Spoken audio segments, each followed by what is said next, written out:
মিলাদুন্নবী পালনীয় নয়, মিলাদুন্নবী আলোচ্য বিষয়। আলোচনা করলে নফল বন্দেগীর সওয়াব হয়, মুমিনের ঈমান তাজা হয়। বেদিন কাফির যদি নিরপেক্ষ মন নিয়া আমাদের নবীর জন্মের ঘটনা আলোচনা করে, তাহলে তার বিবেক তাকে ইসলাম ধর্ম গ্রহণ করতে বাধ্য করে। মিলাদুন্নবীর আলোচনার ফলাফল তিনটা। মিলাদুন্নবী, আমার কথা বুঝে থাকলে একটু দয়া করে বলুন, পালনীয় না আলোচ্য?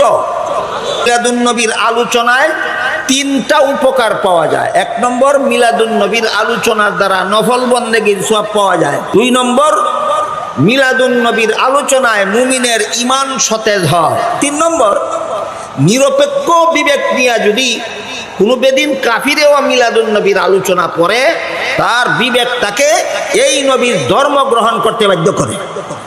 এই হইল মিলাদুন্নবীর উপকারিতাগুলি। সুতরাং মিলাদুন্নবী পালন